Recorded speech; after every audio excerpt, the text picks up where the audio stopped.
Merci. Et si je suis élue de chambre de commerce, c'est d'abord et avant tout parce que je suis chef d'entreprise. J'ai créé une agence en 2000, une agence qui s'appelle Phébus Communication. Je suis donc un créateur d'entreprise et j'ai été accompagnée lorsque j'ai créé Phébus par la CCI, ce qui fait que depuis que je suis élue, j'en suis à mon 4e mandat, et bien animer cette commission de création d'entreprise, c'est mon moyen de rendre à l'Auvergne tout ce qu'elle a pu me donner. Donc, merci de votre présence aujourd'hui. Je vais d'abord laisser, puisque je sais qu'il y a de grosses obligations, je vais laisser Florent Monero, qui est vice-président en charge de l'économie sur cette communauté de communes entre Dore et Allier, qui nous reçoit aujourd'hui. Vous êtes également maire de Téchadoir. Je vais vous laisser peut-être dire ce mot de bienvenue avant que nous entrions dans le vif du sujet. Merci à vous. Je me présente, effectivement, je suis Florent Monero, premier vice-président à l'économie au niveau du territoire de la Clairco. Ancien président, et j'insiste sur le fait de premier vice-président à l'économie, puisque l'Interco a choisi de nommer son premier vice-président sur le domaine économique, pour bien souligner l'importance de cette question-là sur nos territoires. Alors, je suis également maire de Téchadoir et je suis également commerçant un petit peu plus loin, et donc je connais bien ce domaine-là. Pour nous, l'importance de votre présence aujourd'hui, je vous remercie d'avoir décentralisé cette réunion à Lezoux. C'est extrêmement important d'aller sur les territoires et de voir un petit peu la réalité du terrain. Et les porteurs de projets qui sont présents aujourd'hui ont besoin, vous l'avez vécu, je l'ai vécu aussi, ont besoin d'être accompagnés dans leur démarrage, dans leur lancement, puisqu'il y a beaucoup de choses, beaucoup de questions.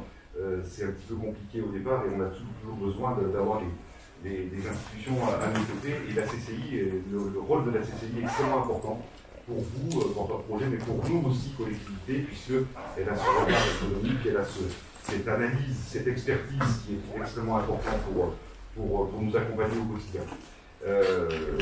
Nous, en 2 mots, le rôle de la CCI, le rôle des élus que nous sommes au niveau collectivité, c'est de créer les conditions d'accueil, finalement, pour que l'environnement de l'entreprise, des projets, que ce soit des entreprises plus importantes dans les parcs d'activité ou des commerces, puisqu'on a ces 2 questions à gérer, c'est de créer les conditions favorables à ce que l'activité se passe de la mieux possible. C'est ça notre rôle quotidien. Et c'est ce que nous essayons de faire avec les élus, avec les agents, et je souligne la présence de Laetitia Berton qui fait un travail exceptionnel sur le territoire, pour que chaque projet puisse trouver sa place et que chaque projet puisse démarrer, naître et surtout ensuite, dans un 2e temps, se développer. Ça, c'est extrêmement important, c'est une phase extrêmement importante dans la vie d'une entreprise. C'est vous qui faites la richesse des territoires, quand je dis vous, l'ensemble des entreprises, qu'elles soient petites ou grandes, et on a besoin de vous dans l'emploi, on a besoin de vous dans l'animation, puisqu'un territoire sans activité, c'est un territoire qui est dortoir et qui est un petit peu mort. Et c'est extrêmement important, surtout dans la période qu'on connaît, avec des rebondissements successifs, le Covid, la guerre maintenant, d'accompagner et de voir un petit peu, d'amener, si on peut faire de la visibilité. Et on sait que dans l'économie, la visibilité, c'est extrêmement important et c'est aussi ça dont on souffre aujourd'hui. Donc voilà, je vous remercie encore une fois de votre présence ce matin. Comme vous l'avez dit, j'ai d'autres petites réunions derrière, donc je vais vous laisser travailler tranquillement.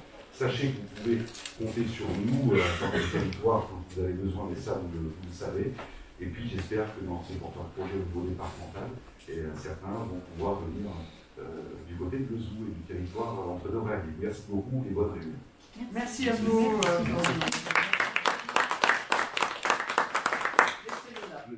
Laissez-le là et bonne continuation également pour votre investissement. Alors, je vais proposer de s'asseoir à mes côtés Marie-Bénédicte Berthet, qui est conseillère au service entrepreneuriat CCI du Puy-de-Dôme et qui est basée sur la délégation de Thiers. Anthony Lajarige du Crédit Agricole Centre France en charge des créateurs d'entreprises. Christophe Besson de l'ordre des experts comptables et Bruno Philippe qui est chargé de clientèle Groupama. Donc l'objectif de cette table ronde, encore une fois, eh c'est de partager le parcours des créateurs, le parcours des supporters de ce projet que vous êtes et qui va, eh bien, on l'espère, très vite se déployer, se mettre en œuvre. Donc notre objectif aujourd'hui, c'est de partager de l'expérience, de l'expertise, des vécus, de l'illustration forcément. Et on va commencer, Marie-Bénédicte, en évoquant cette notion de l'adéquation au mode projet. Alors, comment est-ce qu'on peut savoir que l'on est fait pour créer une entreprise? Est-ce que le pendule, non. On essaye, mais ça marche pas toujours. Comme ça. Alors, je voulais juste vous redire, en fait, je m'appelle Marie Bertel, donc moi je vous accompagne en fait à la Chambre de commerce, donc à la délégation de Thiers et sur Lambert. Donc moi je vous accompagne sur votre projet, donc sur toutes vos étapes de la création de l'entreprise. Donc je vais vous accompagner en fait tout au long de la vie de votre projet pour qu'on réussisse en fait à se poser les bonnes questions. La première des questions, ça va être simple. Est-ce que je suis fait aujourd'hui pour être chef d'entreprise? On voit qu'aujourd'hui vous êtes assez nombreux en fait à vous poser cette question. Un Français sur deux aimerait un jour créer son entreprise. C'est pas si simple, il y a beaucoup de choses en fait à faire avant de le créer, à voir en amont. Et on va vous accompagner sur ces questions-là. Être chef d'entreprise, en fait, c'est compliqué, il faut être bon en tout. Souvent, en fait, on a des compétences dans son métier. On peut être, par exemple, un bon cuisinier, par exemple, ou en restaurant. Je suis un bon cuisinier, mais ça ne suffit pas, en fait. Lorsque je vais créer mon entreprise, je vais devoir, en fait, être bon également en communication, être bon en management pour gérer mes salariés, être bon également sur la partie comptabilité et gestion. Donc, on va regarder avec vous, en fait, votre profil, vos compétences et les compétences que vous allez devoir acquérir. Sur ces compétences que vous allez devoir acquérir, en fait, on ne les a pas forcément, c'est pas grave, c'est normal. Donc, on va essayer de trouver des formations qui pourraient vous aider, en fait, pour développer l'activité. Ça peut être justement ces formations en comptabilité. Donc, on ne fera pas forcément de vous un expert comptable, c'est pas forcément le but. En plus, on a des experts comptables, donc c'est pas ça, en fait, l'objectif, mais c'est d'essayer de commencer à, du coup, avoir ce langage un peu comptable, de comprendre ces tableaux de bord, voir les mises en place des différents outils. On réfléchit également à la politique de communication que vous allez devoir mettre en place. On regarde si des formations de communication pourraient vous aider ou pas. Donc l'adéquation de projet, en fait, ça va être vraiment ça. Se dire, aujourd'hui, je crée mon entreprise, quelles sont les compétences que je vais devoir acquérir sur cette partie, en fait, formation. Pour cette partie-là, émergence, on a une prestation qui existe pour les personnes en fait, qui sont inscrites à Pôle emploi. Ils peuvent s'inscrire sur une prestation qui s'appelle Active Créa Émergence, directement sur votre compte Pôle emploi, ou par le biais de votre conseiller Pôle emploi, et on travaille vraiment sur ces thématiques-là. Sur la question de l'adéquation de projet, on va également se poser les questions du métier de chef d'entreprise en tant que tel. Le métier de chef d'entreprise, c'est un métier qui est passionnant. Tous les commerçants nous disent en fait, c'est un métier qu'on adore. C'est un métier qui peut comporter des contraintes aussi. Donc on essaye de voir quelles peuvent être ces contraintes que vous allez rencontrer. Une des contraintes qu'on rencontre souvent, ça va être l'isolement du chef d'entreprise. Lorsque je suis salarié, j'ai des collègues, je vais échanger avec mes collègues, j'ai tout cet univers autour de moi. Lorsqu'on crée son entreprise, on se retrouve souvent seul. On peut avoir des salariés, mais on n'a plus tellement ses collègues. Donc, du coup, si cet isolement, c'est une contrainte pour vous, on va essayer de trouver des solutions. Ça peut être, par exemple, intégrer un groupement de chefs d'entreprise qui pourrait, en fait, vous accompagner, vous aider. On a différents groupements qui existent sur le territoire. Donc, on vous les présente pour vous aider, en fait, dans votre développement d'activité. Alors on évoque l'accompagnement, l'environnement qu'il y a autour justement de ce rôle de chef de projet. Un point qu'on n'a pas abordé qui est aussi l'environnement personnel, hein, la famille, c'est fondamental quand on se lance et je crois que c'est aussi quelque chose qu'il faut souligner. Partir complètement démarrer sans avoir l'appui de son conjoint, de ses enfants ou autre, c'est également, tiens, je pense qu'il y a un souci avec le micro, mais on va régler ça. C'est quand même quelque chose qu'il faut intégralement avoir à l'esprit et qui n'est peut-être pas le rôle que doit évoquer une chambre de commerce, mais que je peux me permettre de mettre en avant parce que c'est un point qui est essentiel. Et dans l'accompagnement également des réseaux économiques, existe le groupement des créateurs d'entreprises du Puy-de-Dôme, qui est la seule association qui accompagne les porteurs de projets pendant la phase d'incubation, mais également jusqu'à N+6, et qui vous permet d'éviter cet effet d'isolement dont on parlait. Alors, comment est-ce que l'on va analyser, Marie-Bénédicte, son marché? Comment est-ce qu'on va aller trouver des sources d'informations qui vont être fiables et pertinentes dans les marchés dans lesquels sont nos porteurs de projets. Alors, donc on vous accompagne également donc, sur cette deuxième étape, qui va être l'étape de l'étude de marché. Donc comment fait-on son étude de marché? Où trouve-t-on les sources d'information? Donc vous allez avoir trois possibilités pour faire votre étude de marché. Soit vous la faites faire par un cabinet d'études qui va être spécialisé. Ce n'est pas forcément l'option qu'on utilise en fait sur des projets en fait locaux, parce que ça a un coût. La deuxième solution, en fait, ça va être de passer par une structure en fait de portage salarial qui peut en fait vous faire bénéficier d'un statut d'entrepreneur salarié et vous allez tester votre marché en grandeur réelle. Donc vous êtes salarié, vous travaillez pour une structure et vous testez votre activité. Troisième solution, et celle pour laquelle on vous voit en fait et on vous accompagne, ça va être de faire votre étude de marché vous-même. Alors c'est quoi une étude de marché? L'étude de marché, en fait, on va avoir deux grandes parties. Une première partie qui est une étude macroéconomique. On va regarder l'environnement général au sein duquel va évoluer votre entreprise. Est-ce que mon marché, c'est un marché nouveau? Est-ce que c'est un marché qui est en plein essor? Est-ce que c'est un marché qui est en déclin? Et comment mon entreprise va s'inscrire dans ce marché-là? Deuxième partie, ça va être l'environnement microéconomique, celui sur lequel on va passer beaucoup plus de temps. Donc on va travailler en fait sur votre offre. Vous allez proposer quoi comme prestation? Votre clientèle, quelle est la clientèle que je cible?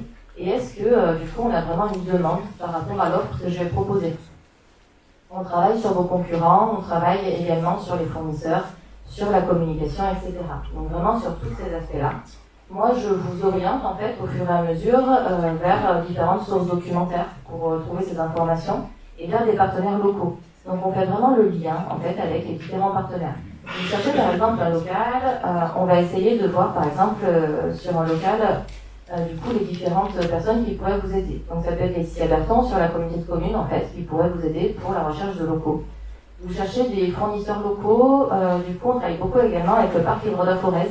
J'ai vu Christelle Père qui est là-bas, donc qui est chargé d'études également au parc et qui peut vous aider sur cet aspect-là. En fait, le parc a fait des études sur des fournisseurs locaux, sur des producteurs locaux qui travaillent en circuit court. Donc du coup, elle a tout un réseau de circuits courts en fait, de producteurs qui peuvent du coup, vous fournir pour votre activité. Donc on travaille vraiment en lien, tous ensemble en fait, pour vous aider, pour vous accompagner sur votre projet. Après, les sources en fait, d'informations, elles sont multiples. Tout dépend vraiment de votre activité, de votre projet. On travaille vraiment sur ça ensemble en fait, pour trouver les bonnes informations, pour trouver les bons interlocuteurs à chaque fois. Un point également à souligner, si vous étiez en phase de reprise d'entreprise, la source Transcommerce qui est Transentreprise aujourd'hui et qui peut vous permettre de trouver des locaux, de trouver un fonds de commerce à acheter, de trouver une entreprise à acheter. Parfois, plutôt que de partir vers la création d'entreprise, la reprise peut être aussi une opportunité parce qu'il y a déjà une clientèle qui est sur place, parce qu'il y a un socle qui a déjà été bâti, donc c'est un site là aussi dans lequel nos équipes peuvent vous accompagner et qui est un outil qui est absolument mis à votre disposition autour de cette réflexion. Alors, au-delà de l'accompagnement, vont ensuite s'égrener un certain nombre de points, bien évidemment. Et le premier va être ce plan de financement qui est à bâtir, ce prévisionnel qu'il va falloir imaginer, et puis également derrière, eh bien, comment est-ce que je veux démarrer mon entreprise? Est-ce que je passe par une phase micro-entreprise et j'évolue ensuite? Quels sont les statuts que je vais mettre en place? Comment est-ce que je vais structurer mon activité? Si je passe en micro-entreprise, je ne peux pas avoir de salariés, je ne peux pas avoir de stagiaires. Comment est-ce que ça va se dérouler? Alors, Christophe Besson, vous représentez aujourd'hui l'Ordre des experts comptables, et ce plan de financement, on se rend compte que bien souvent il est un petit peu négligé au démarrage et que ça peut poser problème. Alors, quels sont vos conseils au niveau de l'Ordre? Oui, donc en tant que représentant de l'Ordre des experts comptables, je vais vous parler de la partie des prévisions financières. Donc, ce qui est important, c'est déjà de bien choisir son statut. Choix du statut, soit entreprise individuelle, soit société. Alors, le statut d'entreprise individuelle, petite parenthèse, est en train d'évoluer. Depuis la loi du 14 février, on va avoir des changements, on attend le décret d'application. Donc, normalement, à partir du mois de mai, on va avoir une entreprise individuelle qui pourra notamment opter à l'impôt sur les sociétés. C'est un bouleversement, même si on avait le IRL, entreprise individuelle à responsabilité limitée. Enfin, changement donc, au niveau de l'entreprise individuelle et également pour la séparation du patrimoine entre le patrimoine privé et le patrimoine professionnel. Donc important, le choix du statut, soit entreprise individuelle, soit société. Et si vous choisissez d'exercer en société, deux grandes possibilités, soit SARL, soit SAS. Et donc là, la couverture sociale du dirigeant est différente. Un gérant de SARL sera affilié au régime des indépendants, des travailleurs non salariés, alors qu'un président de SAS sera affilié au régime général de la sécurité sociale. Donc les charges sociales sont différentes et ça impacte le compte de résultat et le poids des charges sociales pour le compte de résultat. Donc ça c'est la première étape, faire le bon choix, bien choisir son statut. Et comment est-ce que l'on arrive justement à avoir cette vision? Comment est-ce que vous allez le travailler, le structurer pour apporter des suggestions aux porteurs du projet? Qu'est-ce qui doit être déclencheur dans leur réflexion? Alors, déjà, on va déterminer le montant des charges sociales par rapport à une rémunération souhaitée. On va comparer les différents statuts avec une rémunération souhaitée. Par exemple, vous souhaitez vous rémunérer à hauteur de 1500 ou 2000 euros, donc on déroule 18 000 euros, 24 000 euros de rémunération annuelle, et en fonction de chaque statut, le poids des charges sociales. Donc ça sera déterminant, bien sûr, puisque ça impacte la rentabilité du projet. Quels sont les peut-être grands items à ne pas oublier dans un prévisionnel et qui souvent sont parfois, et nous le voyons au sein de nos chambres de commerce, qui sont parfois un peu trop obérés, oubliés, pas assez mis en exergue et du coup qui vont devenir contraignants ensuite dans la vie de l'entreprise?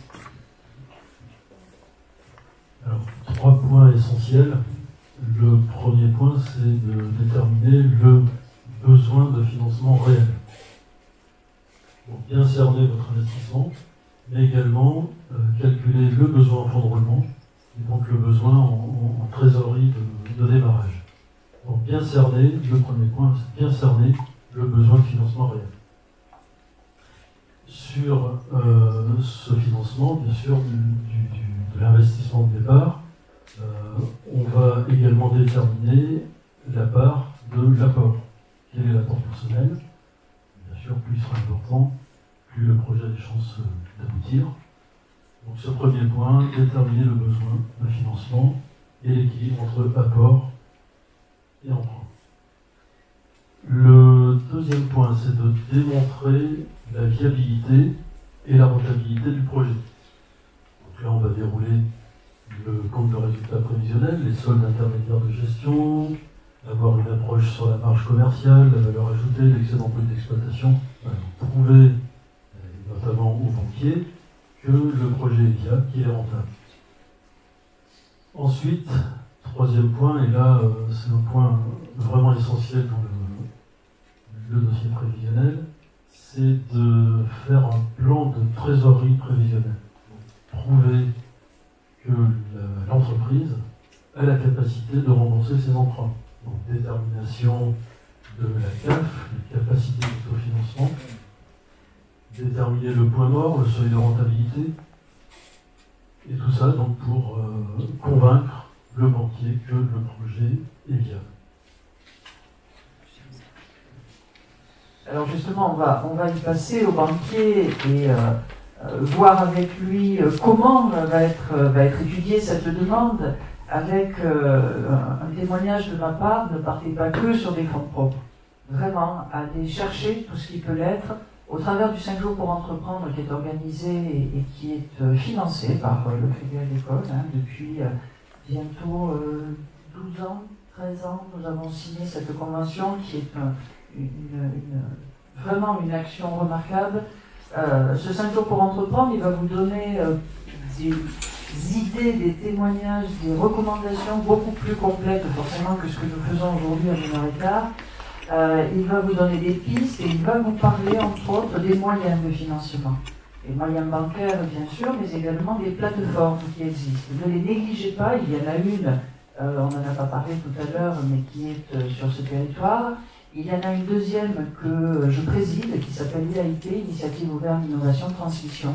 N'hésitez pas à la solliciter, l'innovation ça se cache partout, ça peut être vous pouvez inventer Google, oui, mais ça peut être de l'innovation d'usage, ça peut être de l'innovation RSE, il y a toute une palette de définitions portées par BPI France. Ne négligez pas des outils pareils qui sont des effets leviers.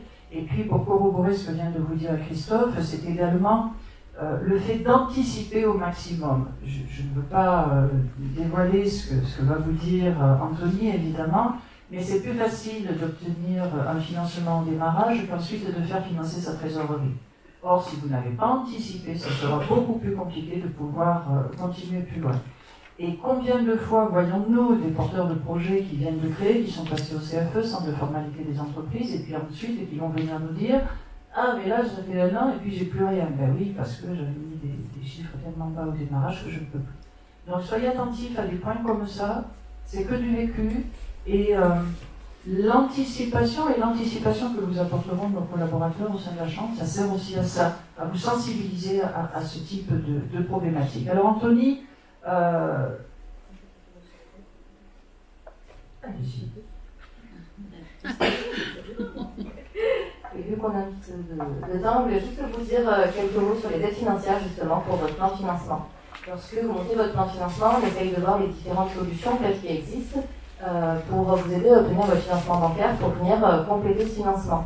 Donc on a parlé des plateformes d'initiative, donc pour vous en dire un mot, la plateforme d'initiative locale, c'est un réseau national en fait, qui existe sur tout le territoire. Sur le territoire de Lezou, c'est la plateforme initiative Sierrambert qui est compétente et qui peut vous octroyer un prêt à taux zéro entre 2 000 et 25 000 euros sur 5 ans pour vous aider à financer votre projet. Ce prêt à taux zéro, il viendra toujours en fait un complément d'un prêt bancaire.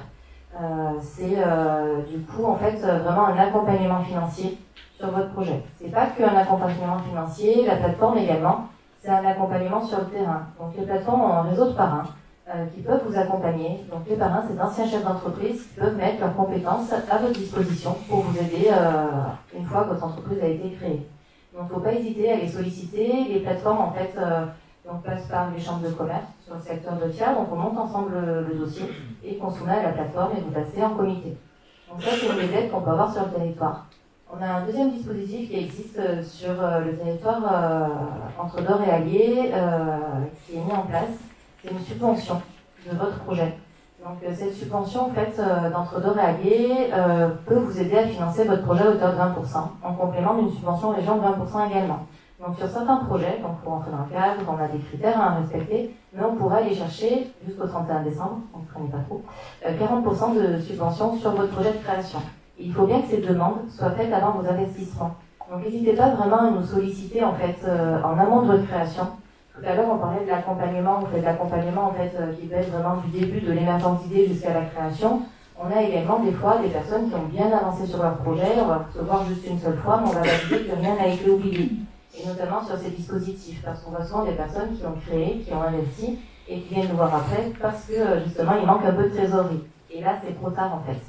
Donc n'hésitez pas vraiment à venir nous voir en fait, pour qu'on fasse un point sur votre projet, voir si on a des aides. Alors des fois on n'a rien, tout dépend des projets, hein, mais voir si on n'a rien loupé en financement sur l'accompagnement. Vous êtes également sur une zone à Lezou, pour citer que Lezou en fait, où vous êtes en ZAFR, en zone à finalité régionale, qui vous ouvre droit à des exonérations. Donc tout ça, en fait, on va essayer on regarde ensemble, on peut avoir d'autres aides également en fonction de la spécificité de chaque projet. Et on va regarder tout ça. Et tous ces éléments, ça va vous permettre en fait d'avoir un effet de levier également sur la banque. Anthony. Bonjour à toutes et à tous. Donc je me présente de nouveau, Anthony Lajari. Donc je suis chargé de tout ce qui est création, reprise, développement au Crédit Agricole. Donc concrètement, qu'est-ce que je fais? J'accueille les créateurs, les repreneurs, les développeurs à bonifier leur projet. Aujourd'hui, on va voir ensemble 3 points. Donc le premier, c'est la présentation du projet. Le deuxième, la maîtrise des chiffres. Et le troisième, quels éléments vont être décidés. Donc la présentation de projet, si vous voulez, déjà une banque, avant de financer un projet, elle finance avant tout une personne. Donc parlez-vous de nous, parlez-nous, dans votre sens, parlez-nous de vous avant tout. Vous en êtes de spécialistes. Donc, il est donc pour nous impératif de bien comprendre et appréhender, si je peux dire, le projet. Donc, en instaurant tout simplement un climat de confiance, de devancer les questions, d'être pro, sincère et de rester également ouvert aux questions. Les questions dont vous posez le banquier ne vont pas être là pour vous piéger. Elles vont être là plutôt pour comprendre le projet, les rouages, et d'arriver potentiellement à dessiner une solution qui serait plus adaptée à votre projet plutôt qu'à un autre. Votre banquier deviendra très important, votre partenaire et aussi votre fournisseur. Il faut savoir que vous allez être sur une relation en B2B, donc de pro à pro. Vous faites du business, on en fait, des choses sont dites, ce sera beaucoup plus simple. Petit 2, la maîtrise des chiffres. Donc, les chiffres, on va dire qu'il y a deux tableaux qui me semblent très intéressants, comme l'explication de M. Besson. Il y a dans un premier temps les besoins et les ressources. Dès la création du projet, il est primordial d'avoir tous les besoins, donc concrètement à gauche les besoins, à droite les ressources, donc de chiffrer l'ensemble à l'aide d'un plan de financement. Donc l'expert comptable est là pour construire avec vous la solution, mais je pense qu'il est intéressant pour vous d'en connaître un petit peu les lignes, pour voir en fait à quoi va servir celle-ci, comment je peux financer cette ligne-là. Donc on l'a très bien dit avec la prêt, les prêts bancaires, des effets de levier non négligeables avec les prêts, les plateformes initiatives, des choses comme ça. Ça peut être aussi, bon, un peu moins, mais des espèces aussi de crowdfunding, pour voir si ça peut fonctionner dans vos projets. Donc voilà, pour moi je pense qu'il est intéressant encore de comprendre cette schématique. Et il y a aussi un autre tableau, c'est le compte de résultat. Nous vous demandons de pouvoir en fait tout simplement expliquer la rentabilité de la structure en expliquant rapidement la détermination de votre chiffre d'affaires. Il y a un chiffre d'affaires que vous allez établir, donc il est là, il est présent. Il est intéressant, mine de rien, de pouvoir l'expliquer à votre banquier. Alors je ne dis pas de faire du chiffre près, de la virgule près, mais tout simplement peut-être de me donner un ratio avec un panier moyen, un nombre de clients au jour, multiplié par le nombre de jours travaillés, vous voyez où on peut faire et adapter en fonction de votre projet. Je regarde aussi sa progression. Donc vous allez partir sur un chiffre d'affaires en année 1, année 2, il va être peut-être en progression de 5%, année 3, 10, tout simplement on arrive à expliquer. De pouvoir voir aussi un petit peu, d'arriver à déterminer vos charges fixes, les charges de personnel. Et ce tableau, pour moi, le compte de résultat, donnera un peu pour vous un tableau de suivi sur l'évolution de votre société. Et au fil des années, vous allez voir, vous allez comprendre les étapes et ça vous permettra après d'optimiser tout simplement la rentabilité de votre structure. Et donc, petit 3 pour terminer, quels vont être pour nous les éléments décisifs? Donc, ça va être la bonne compréhension de votre projet, ça va être également l'adéquation homme-femme-projet, tout simplement une corrélation entre vos diplômes, expérience, formation que vous allez faire par rapport à ce dit projet. Le réalisme du projet, il faut qu'il y ait forcément une cohérence. Un exemple tout bête, mais une école de surf à Ledoux, ça ne marchera pas. Vous voyez, il faut qu'il y ait une certaine logique. Et également après l'apport. Donc on en a parlé, il y a des effets de levier avec les plateformes initiatives locales. Et j'aime bien dire que moi généralement l'apport c'est un baromètre d'implication du créateur dans son projet. Concrètement, oui, la banque pourrait financer à 100%. Et est-ce que la banque ne va pas être plus ne pas vous sentir plus impliqué si vous mettez un pourcentage sur votre financement. Et dernière, et non pas les moindres, l'accompagnement. Il ne faut pas que vous restiez seul. Concrètement, faites-vous aider entre création, post-création, parlez de vos réussites, surtout de vos échecs, participez aux formations qui sont proposées par la CCI, et on s'aperçoit qu'un créateur qui est formé accroît de façon considérable ses chances de pérenniser la structure. Donc voilà, n'hésitez pas, faites-vous suivre, également peut-être participer à des réseaux d'accompagnement. On l'a très bien dit, l'éducation locale bien impliquée, donc voilà, n'hésitez pas. Merci à tous. Merci Anthony. Alors, j'évoquais tout à l'heure le 5 jours pour entreprendre. Lorsque nous avions en 2007, je crois, commencé à aborder l'ensemble, à approcher l'ensemble du monde bancaire du Puy-de-Dôme, c'était le Crédit Agricole qui s'était positionné pour financer ce 5 jours et permettre aux porteurs de projets, à tous les porteurs de projets, de ne pas avoir à payer en démarrant une activité, en n'ayant même pas démarré une activité, ne pas avoir à financer ce projet. Lorsque, 4 ou 5 ans plus tard, nous avons commencé à réfléchir autour du financement, qui est quand même la porte d'entrée d'un projet de création ou de reprise, nous avons refait un appel au peuple, et c'est de nouveau le Crédit Agricole qui s'est positionné. Nous avons signé il y a maintenant 4 ans, 5 ans, Noël 5 ans. Nous avons lancé, et c'est une immense fierté pour notre chambre, parce que ça a été testé sur le Puy-de-Dôme, ensuite ça a été testé sur le Crédit Agricole Centre-France. Aujourd'hui, c'est le produit d'appel national, c'est le projet lanceur, le produit lanceur par contre. Le produit lanceur qui est considéré comme du fonds propre à taux 0, à taux 0,75 avec un différé d'1 an remboursé sur 5 ans, et qui est considéré sans garantie personnelle pour vous, comme du fonds propre. Ça, c'est énorme. C'est-à-dire que si vous avez le financement d'une plateforme, ce financement lanceur, et que derrière vous allez voir le banquier, quel qu'il soit, vous avez un effet levier entre 5 et 9. Et ça, c'est quand même une opportunité qui est assez colossale. Ça ne veut pas dire qu'il ne faut pas vous mettre du fonds propre, vous seriez totalement incrédible, mais ça veut dire que n'empêche, ça vous permet de démarrer, et on réévoque ce que Christophe Besson disait tout à l'heure, de bien anticiper cette vision et ce besoin que vous allez avoir. Ça vous permet quand même de l'anticiper d'une manière qui va être beaucoup plus sereine pour vous et beaucoup plus efficace. Ensuite, quand Anthony évoquait cette relation de confiance et qu'il faut mettre en place avec un banquier, j'ai créé en février 2000, depuis février 2000, j'ai pourtant changé de banque entre-temps, mais depuis février 2000, tous les mois, j'ai envoyé mon journal de vente et mon prévisionnel, tous les mois. Et pourtant, on ne se disait pas forcément grand-chose, je suis TPE, je ne fais pas 20 millions d'euros de chiffre par an, mais tous les mois, j'envoyais à mon conseiller ces 2 éléments pour lui dire, voilà où j'en suis, tu ne vas pas me tomber dessus à la fin de l'année, je t'ai tout dit, par contre, quand je vais avoir besoin, tu sauras tout de ce que je t'ai à te dire. Et l'autre élément que je voudrais vous évoquer, et qui est aussi souvent une peur, mais qui ne devrait pas l'être, et quand on crée une relation de confiance, qui n'est pas juste je suis face à face autour d'un bureau et puis c'est tout, c'est d'appeler avant que ça aille mal.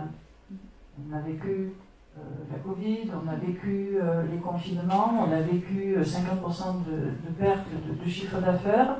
Le 17, on était en confinement. Le 18, j'ai appelé, le 17 mars, le 18, j'ai appelé mon conseiller en lui disant je fais quoi?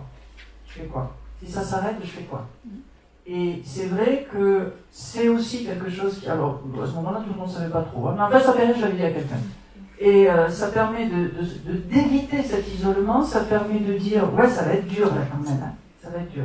Sauf qu'on va y aller ensemble, et je ne vais pas y aller tout seul dans mon coin.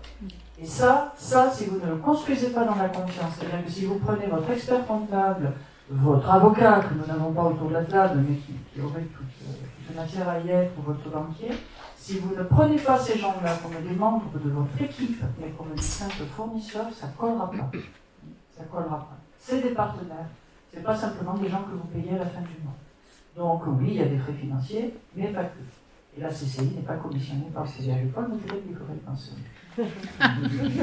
Bruno Philippe, Groupama, un point qui est hélas souvent négligé par les porteurs de projets au démarrage, c'est tout ce qui va être cette protection.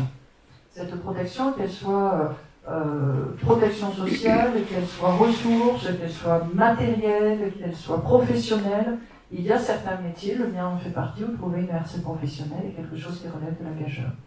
Donc la dimension homme-clé également, on est invincible quand on est porteur de projet. Et puis on se rend compte un jour que non, on est juste humain. Alors comment est-ce que ça se passe? Donc, déjà, en deux mots, donc, moi je suis président Philippe et je suis sur le secteur depuis 27 ans.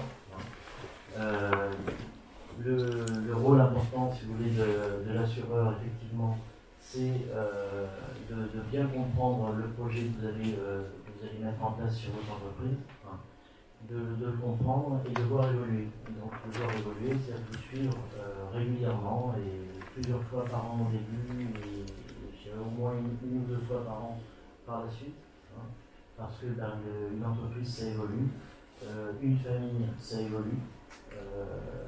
Un chef d'entreprise, ça change des fois de son fusil d'épaule et ça peut changer plusieurs fois, que ce soit sur un plan professionnel, sur un plan familial ou avec ses salariés.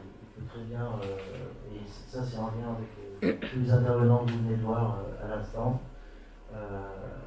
il peut changer par exemple, je prends un exemple tout simple, je vais prendre un coutelier, parce que je suis fier, un coutelier qui va décider de vendre à l'export. Sa responsabilité civile est tout la même que celle qu'il avait en vendant simplement à des entreprises locales. Voilà. Donc si on n'est pas au courant de ça, on passe à côté de risques qui peuvent être importants. Ça peut avoir des répercussions sur l'entreprise, au niveau juridique notamment. Donc avoir de bonnes couvertures adaptées aux besoins de l'entreprise. Pas trop, juste ce qu'il faut, mais au moins voilà, être là au bon moment. Voilà, c'est ça notre rôle. Le plus important, je dirais au départ, au moment où vous créez l'entreprise, c'est de ne pas faire il y a des choses qui sont indispensables. La responsabilité civile de l'entreprise, certes, mais aussi tout ce qui concerne tout ce qui est l'assurance de personnes, donc tout ce qui est complémentaire, arrêt de travail, invalidité, on n'est pas invincible, c'est ce que vous disiez tout à l'heure. Et c'est pas parce que vous êtes en pleine bourre, c'est le début, c'est le lancement de l'activité, tout va bien. C'est justement à ce moment-là qu'il faut se poser la question, qu'est-ce que je peux mettre en place pour protéger ma santé, celle de mes salariés et celle de ma famille, bien sûr. Voilà un peu les éléments gênants. Et c'est d'autant plus une question qu'il faut se poser en démarrant parce que le chef d'entreprise, qu'il soit tout seul dans son entreprise ou que ce soit une TPE, PME, c'est sur lui que repose tout. Et si lui s'arrête, bien souvent il n'y a rien derrière. Donc s'il n'y a pas de couverture, le choix que j'ai fait moi, ça avait été sur les premières années, c'était de me dire ok, je prends une couverture IJ, tant pis, je baisse ma rémunération. C'est déjà pas. Mais je baisse ma rémunération. Le jour où c'est survenu, je peux vous assurer que je suis allé offrir une caisse de champagne à mon assureur parce qu'il m'avait imposé de prendre cette garantie. Si je ne l'avais pas prise, Phébus n'existerait pas 22 ans après. L'autre point qui est important au travers de l'accompagnement de l'assureur, c'est que à un moment, et je vous le souhaite vraiment, lorsque vous aurez des salariés, c'est un vrai outil de management. Ne serait-ce que prendre une complémentaire santé. Est-ce que je la prends à 100% sur l'entreprise? Est-ce que je la prends qu'à 60% comme c'est obligatoire au niveau de la loi?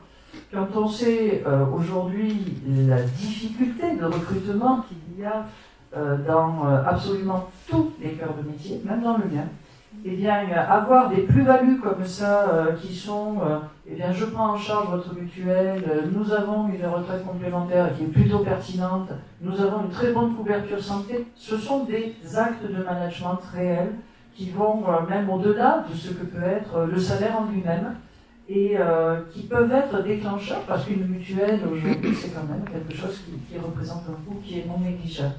Donc, partir sur quelque chose qui peut être évolutif, bien évidemment, parce que eh bien, on va avancer tout au long de son parcours et on va changer, vous avez entièrement raison de l'évoquer, mais avoir encore une fois cette relation de confiance qui va faire juste, ben non, il ne fait pas que prendre mon argent, il m'apporte aussi du conseil. C'est cette capacité à aller chercher de l'information un peu partout.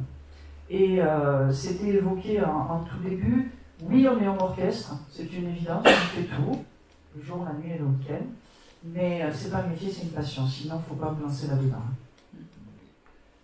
Alors, justement, en termes de partage, je crois que nous avons un témoignage, celui de Charles Monté, qui est co-créateur de la cave 18 Vingabon à Lezoux, qui a créé en juin 2021, entre 2 et 3 Covid.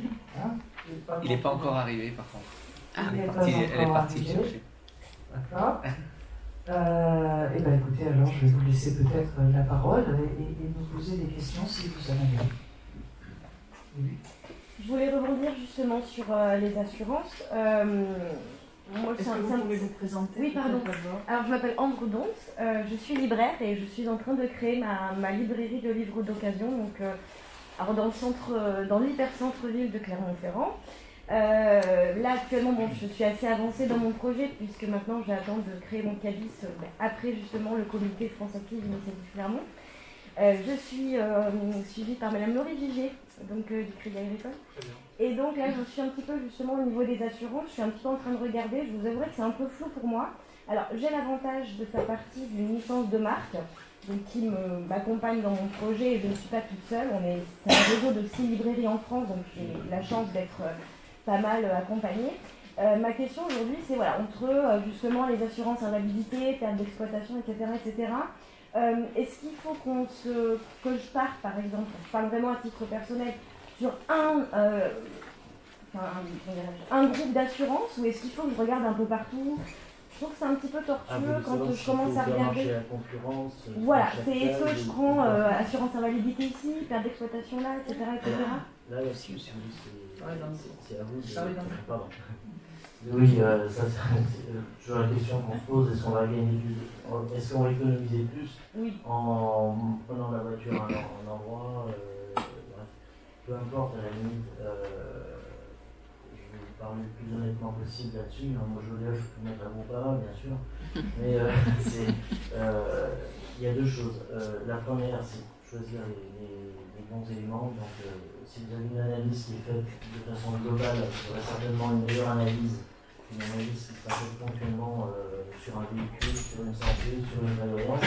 On peut bien compte que chaque personne va vous vendre un produit au lieu de vous vendre une connaissance générale de votre entreprise. C'est ça le problème. Donc voilà, donc le but du jeu, c'est pas ça, c'est ce que je disais tout à l'heure. C'est bien, effectivement, on a des objectifs, on veut faire notre travail, mais ce qui est le plus important, c'est de savoir si on va pouvoir travailler ensemble longtemps. Pour travailler longtemps ensemble, il faut qu'on vous propose juste ce qu'il faut, rien de plus. C'est pas la peine qu'on rajoute des garanties supplémentaires parce que on a une ligne à remplir, vous savez, l'objectif ça du produit à vendre, alors que ce dont vous avez besoin, c'est une approche globale de votre entreprise. Aujourd'hui, vous avez besoin de votre responsabilité civile, d'indemnité journalière, demain vous aurez besoin pour vos salariés et après-demain pour la famille, pour les questions de tout à l'heure.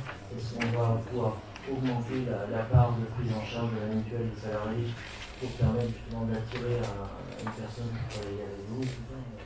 Donc aujourd'hui, qui peut m'aider concrètement? C'est-à-dire qu'aujourd'hui, là, je suis dans une situation où je fais quoi?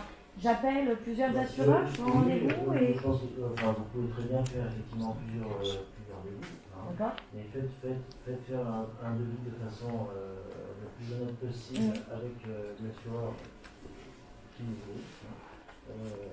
Faites une approche globale, présentez votre projet familial et votre projet d'entreprise, d'entrepreneurial. Ne séparez pas les choses, à mon avis, c'est pas une bonne... Moi, je suis tortueux. D'accord, merci. Alors réfléchissez également, oui, on va poser l'autre réflexion qu'il vous faut avoir, c'est si vous avez... Nous, on doit avoir... une douzaine d'assurances au sein de l'agence, entre tout ce qui est mutuel, voilà, tous les besoins, les voitures, l'accès professionnel, etc. Le jour où vous voulez, tous les ans, tous les 2 ans, réanalyser vos besoins. Si vous avez 12 assureurs, ça vous fait 12 rendez-vous. Là, je vous promets qu'au bout d'un moment, vous ne jouez plus. Voilà, vous ne jouez plus. Si vous en avez un qui vous accompagne, il va avoir forcément une écoute un peu plus attentive et il va être plus fin dans sa recommandation. Et puis le dernier point, c'est, ok, il y a le prix, mais il y a surtout l'engagement. Comment est-ce qu'il vous écoute? Quel est le feeling que vous avez avec lui? Et ça, c'est propre à tous les fournisseurs. Comment vous le sentez? Comment ça se passe? Si vous avez en face de vous quelqu'un qui est froid comme une banquise et qui ne vous écoute pas, changez. Changez. Et si vous avez quelqu'un qui met 3 semaines à répondre à votre demande de sinistre, changez aussi. Donc c'est l'écoute, la confiance et la réactivité. Quelque part, moi j'ai envie de vous dire que le prix, ok c'est important, mais franchement pas que. Pas que. Parce qu'aujourd'hui, moi je peux le dire, vous ne pouvez pas, tout le monde se tient à peu près. Globalement, il n'y a pas des écarts comme il a pu y avoir il y a 20 ou 30 ans, vous n'avez pas 30% d'écart entre les structures. Si ça vous rassure, voyez-en 3 ou 4, mais je suppose que depuis que vous avez 18 ans, vous avez forcément un assureur. Oui, bien sûr. Et bien, commencez avec lui. Mais voyez-en un autre quand même. Oui. Mais dites-leur la même chose. Comme ça, vous aurez quelque chose qui sera cohérent. Vous aviez une question, madame? Oui, bonjour, donc je suis Caroline, je suis esthéticienne et je suis déjà créée en micro-entreprise. Je rebondis pour madame. En fait, moi, j'ai été voir plusieurs assureurs. Donc, d'abord, mon assureur privilégié et puis d'autres. Et en fait, moi, j'ai une ALD. Donc, il y a pas mal de choses qui rentraient ou pas dans certaines clauses, notamment au niveau des indemnités journalières en cas de maladie. Du coup, j'ai fait le choix de passer par une courtière en assurance et on a tout checké. Donc, RC Pro, prévoyance et mutuelle. Ce qui m'a permis de faire jouer la concurrence par son intermédiaire. Elle m'a réexpliqué donc les tenants, les aboutissants de chaque contrat. Alors, madame, comme vous avez pu le dire, il n'y a pas 30% d'écart entre les compagnies. Par contre, ce qu'il faut être vigilant, c'est au niveau des indemnités. Tout le monde ne parle pas en même termes. Et justement, la courtière m'a vraiment détaillé tout ça. Et j'ai gagné un temps considérable et surtout, j'ai trouvé une compagnie qui puisse m'assurer sans dossiers médicaux, sans tout un tas de trucs que les autres me demandaient. Et votre courtière, vous avez payé, j'imagine? Alors non, j'ai pas payé. Elle se rémunère sur un pourcentage du contrat. Voilà. Un provisionnement sur... Voilà, tout à fait. Mais après, elle met en concurrence Groupama, enfin toutes les autres compagnies, sauf que c'est pas vous qui faites la démarche et vous gagnez un temps considérable. C'est du phoning, c'est de la visio et donc tous les ans, on réévalue la situation. En termes de prix, elle vous en donne à peu près trois compagnies similaires avec des garanties un peu plus, un peu moins en fonction de votre besoin et c'est à vous de choisir. Voilà. Et je trouve que c'est... alors, je suis désolée pour vous, monsieur, mais je trouve que ça permet d'avoir quelque chose de clé en main et de gagner un temps considérable. Voilà. C'est dommage que les banques soient pas pareilles. Moi, personnellement, la banque, c'est mon assureur en fait aussi. Bon, là, je la vois demain, justement, pour faire des dépôts de capital, etc. Et je sais que je vais en toucher un mot et j'ai extrêmement confiance en elle, justement, comme vous le disiez tout à l'heure, on choisit les acteurs un peu aussi de son entreprise. Et je sais que demain, voilà, je vais lui poser des questions, quand elle sait que je suis là ce matin, et elle va m'aider de façon très sincère en plus par rapport à mon projet, par rapport à ce dont j'ai besoin. Elle va pouvoir quand même m'orienter pas mal, j'ai confiance, quoi. Dans le monde des assurances, choisir un agent ou un courtier va juste dépendre de qu'est-ce que vous voulez déléguer ou non. Est-ce que vous voulez tout déléguer ou est-ce que vous voulez être maître de vos choix, de vos choix d'assurance. Donc ça, c'est un vrai choix de chef d'entreprise. Oui. Est-ce qu'il y a d'autres questions? Oui, monsieur. Pas de souci. Bonjour, Jonathan Verrier, journaliste. Je suis en création d'entreprise également pour monter mon propre média qui consistera à faire de la création de podcasts et aussi de l'éducation aux médias et à l'information, notamment en direction des jeunes dans les établissements scolaires type collège et lycée. Donc moi je suis en ce moment sur une incubation, donc je suis en train de voir tout l'aspect ligne éditoriale et ce matin j'ai pris pas mal d'infos sur la création d'entreprise pure. J'avais deux questions, une question très précise à vous, Madame Berthet. Tout à l'heure vous avez parlé des parcours d'accompagnement avec des exonérations, notamment sur la zone de Lezou qui était ZAFR. Est-ce que ça concerne le siège d'entreprise ou la zone d'action d'entreprise, ce qui n'est pas tout à fait la même chose. Et la deuxième question qui va être plus générale et beaucoup plus triviale, c'est par rapport au comptable et expert comptable, comment bien choisir son comptable en fait? Quelles sont la question piège. Les clés pour bien choisir son comptable? Parce que banque et assurance, j'ai déjà fait des démarches pour d'autres projets, mais comptable jamais. Donc c'est quels sont les premiers pas, quelles sont peut-être aussi les premières questions à se poser. Vous êtes incubé où? Là, avec la compagnie rotative en Centre-France à Clermont-Ferrand. D'accord. Et votre siège social sera où? Probablement à Clermont-Ferrand. Ok, c'est le siège social qui joue. Ok, c'est le siège social. Et vous en êtes où de l'avancement de votre dossier? Là, pour l'instant, je suis en train de regarder. La société n'est pas du tout créée, j'ai pas choisi mon statut, j'ai pas choisi. C'est pour ça que le parcours 5 jours pour entreprendre de la CCI m'intéresse fortement. Parce que je pense qu'on a besoin de cet aspect-là Parce que typiquement, quand j'évoquais tout à l'heure l'égalité, votre démarche, Noël, on est d'accord, ça correspond pleinement à ça. Donc si votre projet il est suffisamment avancé en termes d'écrit, en termes de budget, enfin de prévisionnel plutôt, je vous incite vivement à aller rencontrer Noël, là-bas, Noël Petit, puisqu'il nous reste 400 000 € à dépenser sur ce territoire avant le 30 mai. Si nous ne sommes pas dépensés, on va repartir à l'Europe. C'est aussi pour ça que moi je tente de témoigner, de porter la parole le plus possible. Mais je suis étonnée, si vous êtes incubé, que ce ne soit pas une info qui vous ait été donnée, mais vous n'êtes pas accompagné par les chambres de commerce, c'est ça? Non, je ne suis pas accompagné par les chambres de commerce, c'est pour ça que je suis venu à votre rencontre ce matin pour prendre des contacts, et si je suis le seul inscrit et qui a fait 400 000 € à prendre, je suis preneur. Si vous avez bien fait de m'attraper aujourd'hui, ça veut dire que les messages, on a encore du mal à les faire passer. Christophe, comment on choisit son expert comptable? Et est-ce que c'est obligatoire d'avoir un expert comptable? Oui, c'était aussi ma question. Merci. Oui. Alors, c'est pas obligatoire. Alors, franchement, si vous ne l'avez pas, vous êtes dans la brise. Hein. Alors, oubliez ça. Oubliez-moi. C'est pas obligatoire, mais on va dire presque. Donc, moi, je vous encourage à vous faire accompagner d'un expert comptable.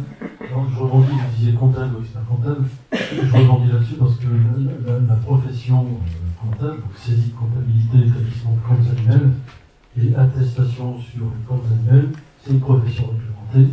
Donc attention à certaines personnes qui pourraient exercer de manière illégale le métier de comptable, expert comptable. Bon, tout ce qui est saisie de comptabilité, établissement des comptes, c'est réservé aux experts comptables inscrits au tableau de l'ordre. C'est une profession réglementée. Donc choisissez un expert comptable inscrit. Il y a une liste, il y a un tableau de l'ordre avec un annuaire. Ce qui fonctionne, c'est bien sûr les recommandations, le bouche à oreille, mais sinon vous avez le tableau de l'ordre des experts comptables. Nous, on dépend donc de Auvergne-Rhône-Alpes, et voilà, vous avez le choix. Si vous avez un comptable dans l'entreprise salariée, oui. Est-ce obligatoire d'avoir un expert comptable? Non. Voilà. Donc, oui, je précise, vous avez bien de préciser ce point. La saisie de comptabilité, c'est soit par une personne qui est salariée de l'entreprise, soit par un expert comptable inscrit au tableau de l'ordre. Voilà. Et ce tableau de l'ordre, il est consultable où? Il y a un site, ordre des experts comptables. Excusez-moi, c'était pour une précision. Il existe un dispositif, il existe un dispositif qui s'appelle Business Story, qui est fait par les experts comptables, qui offre aux porteurs de projets 3 rendez-vous gratuits et parfois même le prévisionnel gratuit. Donc il vous suffit d'aller sur le site Business Story, vous choisissez un cabinet de proximité. Bon, là, il ne faut pas déjà avoir un contact expert comptable, et là vous avez 3 rendez-vous gratuits offerts. Et sur 12 prestations, vous avez 3 prestations, notamment le suivi du statut, l'aide au montage du dossier, par exemple, pour les plateformes de financement. Donc n'hésitez pas à aller sur le site de Business Story. Merci beaucoup. On fait bien de préciser qu'effectivement, il y a un système d'accompagnement avec des rendez-vous gratuits, mais en fonction également de l'expert comptable. Chaque expert comptable est libre de facturer ce qu'il a à facturer, mais bien souvent toute la partie prévisionnelle est offerte si on travaille par ensemble, si il y a une mission qui se poursuit, on offre régulièrement toutes les prestations d'accompagnement pour le prévisionnel.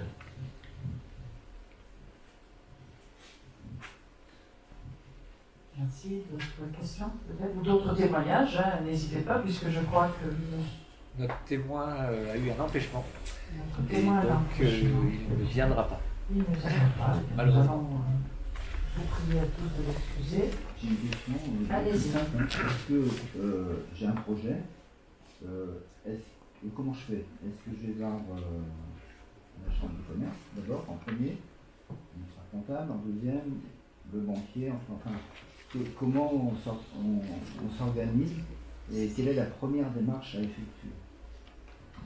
Alors, moi je vais vous faire partager ce que j'ai fait. Après, c'est bien, c'est pas bien. J'ai commencé, suis un peu dinosaure, hein, je n'étais pas né à ce moment-là. Donc, à l'époque, ce n'était pas de 5 jours, c'était une formation un peu plus longue, mais peu importe. Aujourd'hui, ce qui existe, il y a une demi-journée de sensibilisation, d'information, qui est portée par mon CCI, qui est gratuite. Cette demi-journée, elle va donner, bien, ça va être un partage un peu plus large que ce qu'on est en train de faire là, et il va donner des focus pour ne pas oublier les étapes. Ça, c'est à suivre du 5 jours pour entreprendre. Je le redis, qui est financé par le Crédit Agricole et ou soit par le DIF, maintenant. Le CPF. CPF, c'est ça, je le dis toujours en vert, soit par les CPF, soit qui est pris en charge. Je ne sais plus comment on fait maintenant, mais en tout cas. On est sollicité.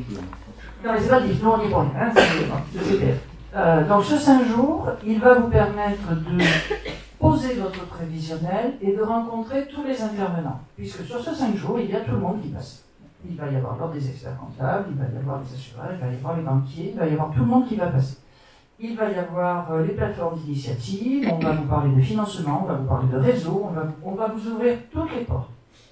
Et c'est là que vous allez commencer à remplir, il s'appelle le projet Business Builder, qui va vous permettre d'avoir ce prévisionnel qui va être posé. À partir de là, oui, vous allez avoir à déployer des partenaires qui vont venir étoffer votre équipe et qui vont être, pour moi c'est la base, c'est un banquier, un expert comptable et un assureur. C'est le socle de l'équipe avec laquelle vous devez partir. Après, il y en aura peut-être d'autres qui arriveront. Il y aura de la com parce qu'il faut un site internet, il y aura des producteurs parce que vous avez à produire, mais ça c'est le socle de votre réflexion. Et ça se fait avant de passer au CF. Parce que si vous le faites après, il y a des tas de choses auxquelles vous n'avez pas besoin, systématiquement. Ça peut se faire au pas de charge. Alors, je ne sais plus où on en est ici, du 5 jours, si c'est complet, si c'est pas complet. Il reste de la place. Et ça, c'est gratuit ou... Enfin, c'est à partir du projet. Parce que moi, j'ai déjà fait, à mon âge, j'ai déjà fait pas mal de choses. Moi, j'ai déjà fait les 5 jours, il y a 5-6 ans, j'en ai déjà fait. Est-ce qu'il faut le refaire par rapport aux nouveaux projets qui se mettent en place? Ça c'est vous, parce que vous vous sentez suffisamment d'expérience. Directement vous voir et puis en discuter. Après, on peut faire un rendez-vous directement en fait. Ouais. Après, nous, on peut vous recevoir en fait la chambre de commerce, on est vraiment à la porte d'entrée en fait. On va vous recevoir, on va analyser avec vous votre projet et on verra en effet si la formation de 5 jours elle est utile, elle est pertinente dans votre situation ou pas. Donc aussi d'autres formations, par exemple, si vous avez déjà les bases qui sont évoquées sur la formation des 5 jours, on va peut-être essayer de s'orienter plus vers une formation comptabilité, autre chose, ou pas de formation du tout si on n'a pas besoin. Hein. Donc on peut vraiment, en fait, nous on est vraiment à la porte d'entrée. Ouais, on fait vraiment à la carte hein, et on regarde en fait en fonction de votre projet, on va vous orienter vers les différents interlocuteurs. En général, c'est vraiment nous que vous voyez en premier. On travaille sur votre projet, vous devriez le voir en premier. D'accord, donc c'est à la chambre de commerce que je vais ce soir. Et après, on va voir en fonction de votre projet pour vous orienter, si c'est le moment, en fait, vers une banque, vers un expert comptable ou autre. Et alors, je vais demander à Guy François Jamot, notre directeur, de ne pas écouter, il y a Adrien derrière, mais nous sommes encore donc un organisme qui est présent sur les territoires. Et nous accompagnons ces prémices de portage de projet, création de projet gratuitement. Donc je ne citerai pas les autres structures qui ne le font pas, mais nous le faisons gratuitement de manière objective et avec un regard critique qui fait que si votre projet est voué à l'échec, on vous le dira. On vous le dira. Ouais, c'est ça. Voilà. Et c'est vraiment le rôle d'une chambre de commerce. De ne pas être simplement dans le déni oui, mais d'être aussi capable, et c'est pour ça qu'on a des collaborateurs qui sont totalement engagés à vos services, à votre service, pour avoir cette vision, qui sollicite les élus que nous sommes tous au sein de cette CCI pour vous écouter aussi quand il y a besoin, quand je réponds à des tas de demandes de rendez-vous lorsque c'est nécessaire, mais c'est vraiment quel est votre besoin, est-ce que vous avez envie de partager, de confronter, c'est fondamental. Si vous avez déjà créé une entreprise, que vous avez tous les feuilles écrits en main, bon, c'était pas nécessaire. Mais si, on apprend toujours, de toute façon. Si on a Moi, compris, il faut pas j'ai le déjà une entreprise que je suis en train de céder, que je voudrais céder. On cherche un repreneur. Et je pars sur un nouveau projet. Pardon? 30 entreprises. Ouais.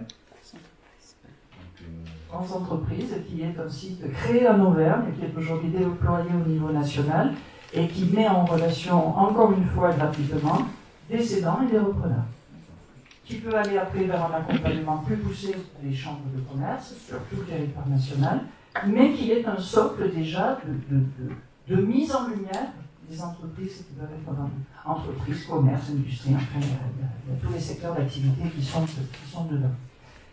D'autres témoignages, d'autres questions? Non? Bon, eh bien, écoutez, il va me rester d'abord à remercier nos intervenants du temps qu'ils ont donné ce matin. Merci à vous. Vous remercier de votre présence. On va partager ce moment de convivialité qui reste, qui va vous permettre aussi de pouvoir continuer avec les uns et les autres et peut-être d'aller les rencontrer pour des interrogations un peu plus... Je veux bien dire quelque chose. Pardon. Oui. Bonjour. Je ne sais pas si ça marche pas. Si. Donc, moi, je suis élue au Crédit Agricole, Nathalie Debain. J'y suis parce que je suis agricultrice. Alors, c'est vrai que là, on est à la CCI. Mais je suis élue parce que je suis donc agricultrice, donc chef d'entreprise comme tous ceux qui désirent l'être. Et je suis agricultrice en GAEC avec mon mari, mon beau-frère, mon fils. Et ce que je veux vous dire, moi j'ai intégré l'entreprise en 2003. C'est un métier pas facile, mais comme tous les métiers quand vous êtes chef d'entreprise. Et le message que j'ai envie de vous porter, c'est qu'il faut avoir le caractère pour, vous l'avez dit tout à l'heure, il faut être passionné, mais il ne faut pas avoir peur du risque et il faut surtout arriver à surmonter les épreuves parce que dans une vie d'entrepreneur, eh ben, il y a des hauts, il y a des bas et il faut anticiper. C'est vrai que quand on est en bas du process, eh ben, faut se dire attends, on peut peut-être jouer sur une autre carte. Il y a peut-être abandonner l'activité, la transformer, mais vous voyez, faut avoir de l'espoir, je pense. Et puis, c'est vrai qu'il faut vraiment avoir une relation de confiance. Vous avez un emprunt qui tombe, vous vous dites, punaise, c'est pas possible, je vais pas pouvoir le payer. Eh bien, avant l'échéance, il ne faut pas hésiter d'aller vers votre banquier et puis de lui dire, et là, il y a des solutions. Je veux dire, si vous croyez en ce que vous faites, moi, j'en suis persuadée, pour l'avoir vécu. Voilà, et c'est pareil pour le comptable, pour l'assurance. Je veux dire, c'est vraiment capital cette relation de confiance et je trouve que c'est très bien ce que vous faites là. Voilà, c'est ce que je voulais dire. Voilà. Merci. Alors effectivement, c'est un point que j'aurais pu évoquer. Nous sommes chambre de commerce et nous travaillons de manière très très étroite avec la chambre d'agriculture toute la partie durant cette période de pandémie. Nos présidents respectifs ont été très très proches et ont collaboré avec monsieur le préfet, bien sûr, d'une manière très réactive. Et puis, vous avez évoqué un point qui est la base du chef d'entreprise, c'est l'agilité. Tout simplement.